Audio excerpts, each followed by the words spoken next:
अच्छा जन्माष्टमी आने वाली है, ओके ठीक है। तो हमारे यहाँ परंपरा रही है, भारतीय ऋषियों की परंपरा रही है कि हम लोग वेद मंत्रोच्चारण से यज्ञ में जड़ी बूटियों के साथ गाय के घी को मिक्स करके, जो ये आपके सामने पड़ा है, और गाय के घी की आहुतियाँ देते हुए वेद मंत्रोच्चारण भी करें और उन वेद मंत्रों का अर्थ भी समझे। तो मैं अपने आर्य जी से निवेदन करूंगा, अपने कर कमलों से मुझे वेद प्रदान करें। धन्यवाद।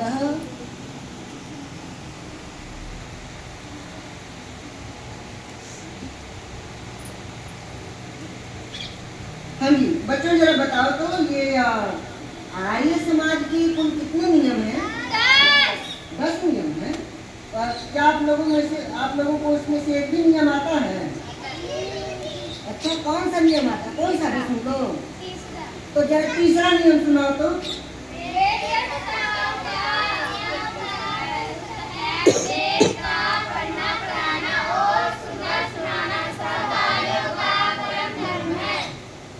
सुना दिया, इसका मतलब इनको याद था।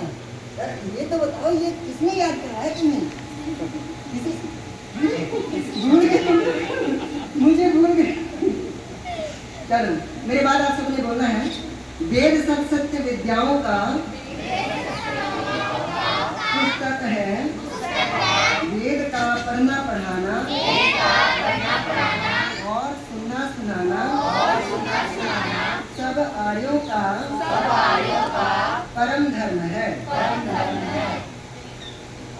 ओम रुद्रमधीमहि देवं त्रयंबकं यथानो वस्य संस्करद यथा न श्रेयसस्करद यथानो व्यवसाययातो। अब ये था वेद मंत्र, ये था संस्कृत में। और अब इसे और इधर हो जाइए अगर वो लग रहा है, और इधर हो जाइए, और आगे हो जाइए अगर ना लगे, और आगे आ जाए। हाँ, शर्माना नहीं है किसी ने, ऐसा वक्त नहीं है। तो इस मंत्र का हम अर्थ देखेंगे। कोई भी मनुष्य ईश्वर की उपासना व प्रार्थना के बिना सब सुखों के अंत को नहीं प्राप्त हो सकता, क्योंकि वही परमेश्वर सब सुख पूर्वक निवास व उत्तम उत्तम सत्य निश्चयों को कराता है। इससे जैसे उसकी आज्ञा है उसका पालन वैसा ही सब मनुष्यों को करना योग्य है। मैं नहीं कह रहा हूँ, वेद कह रहा है। और वेद क्या कह रहा है? कह रहा अपनी भावनाओं में मत बहो, ईश्वर की आज्ञा का पालन करो। अच्छा आगे देखो। ओम भेषजमसि भेषजं गवेश्वाय पुरुषाय भेषजं सुखं निशाय मिष्यै भेषजमसि भेषजं गवेश्वाय पुरुषाय भेषजं सुखमितिं सुखं मेषाय मिष्यै।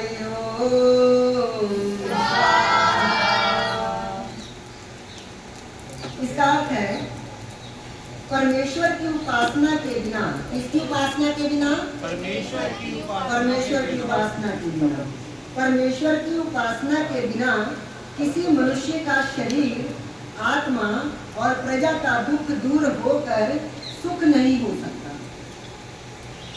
प्रेम जी, मैं कहता हूँ तो लोग कहते हैं मैं ऐसे कह रहा हूँ, ऐसे कह रहा हूँ। अब तो वेद कह रहे हैं, बताओ। मैं तो नहीं कह रहा ना, ये वेद कह रहे हैं कि सुख नहीं हो सकता। इससे उसकी स्तुति, प्रार्थना और उपासना आदि करने और औषधियों के सेवन से शरीर, आत्मा, पुत्र, मित्र, पशु आदि के दुखों को यत्न से निवृत्त करके, मतलब उनके दुखों को दूर करके सुखों को सिद्ध करना उचित है। यत्न से, प्रयत्न से, यानी कि चमत्कार से नहीं। चमत्कार का नाम नहीं लेकर, प्रयत्न करना पड़ेगा, प्रयास करना पड़ेगा। अगला मंत्र है, अगला मंत्र सभी को आता है, त्र्यंबकम मंत्र है, सभी मेरे साथ बोलेंगे। और आज इस त्र्यंबकम मंत्र का रियल में मीनिंग आपको पता चलेगा जो वेद में लिखा है। मैंने बहुत से मंदिर में भी त्र्यंबकम मंत्र की तस्वीर देखी है। शिवशंकर भोलेनाथ जी की तस्वीर होती है और उसके नीचे त्र्यंबकम मंत्र लिखा होता है। ज्यादातर लोगों को यही लगता है त्र्यंबक का मतलब तीसरी आंख वाला, तो तीसरी आंख तो भोलेनाथ की बताई जाती है, तो लोगों को वही लगता है। मैं आज असली मीनिंग बताने जा रहा हूँ। और मैं क्या बता रहा हूँ, वेद बता रहे हैं, मैं तो सिर्फ बोल रहा हूँ। तो आइए देखते हैं। ॐ त्र्यम्बकं यजामहे सुगन्धिं पुष्टिवर्धनम् उर्वारुकमिव बन्धनान् मृत्योर्मुक्षीयमामृता स्वाहा। अब इसका अर्थ देखते हैं, और ये अर्थ पहली बार में ही मन में बिठा लेना भाई, ये अर्थ बार बार मिलता नहीं। इस मंत्र में उपमालंकार है, मनुष्य लोग ईश्वर को छोड़कर किसी का पूजन ना करें।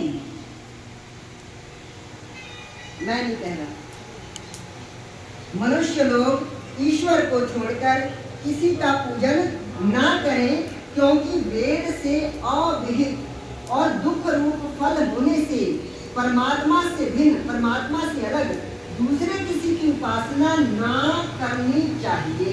परमात्मा के अतिरिक्त अन्य किसी की उपासना नहीं करनी चाहिए। हमें आज तक यही बताया गया कि देखो जो हमारे मुसलमान भाई हैं वो कहते हैं ला इलाहा इल्लल्लाह, कि अल्लाह के अलावा और कोई मानने योग्य नहीं। भाई ठीक है, अरे अपना ग्रंथ भी कह रहा है कि उस एक निराकार ईश्वर के अलावा और कोई मानने लायक नहीं है, कह रहे हैं अपने वाला।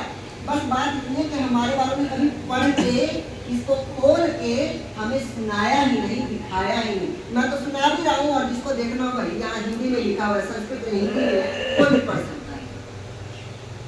तो परमात्मा के अलावा किसी की उपासना नहीं करनी चाहिए। जैसे खरबूजा फल लता में लगा हुआ, खरबूजे का फल होता है ना, वो अपनी बेल में लगा होता है, लता में लगा हुआ अपने आप पक कर समय के अनुसार लता से छूट कर सुंदर स्वादिष्ट हो जाता है। बड़ा सोना लगता है जब अपनी बेल को करना है, सुंदर स्वादिष्ट हो जाता है। वैसे ही हम लोग पूर्ण आयु को भोग कर 60 और 70 की उम्र नहीं 60 70 नहीं, 100 तो चाहिए, कम से कम 100 तो चाहिए।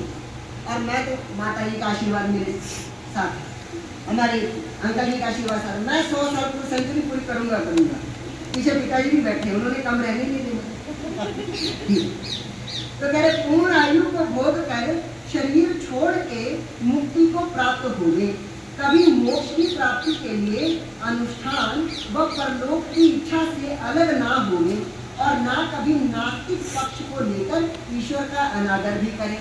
मतलब कभी ऐसा ना हो कि जीवन में दुखों को देकर हम अनास्तिक हो जाए कि यार रब तो भूलता ही नहीं, मेरा तो आ भी डूब गया, मेरा ओ भी डूब गया, मेरा आ भी डूब गया, फिर मतलब मेरा लक्ष्मी बन छाट के चला गया, मैं फिर भी ना लक्ष्मी, फिर मैं लक्ष्मी बाप से मुड़े 20 साल बाद।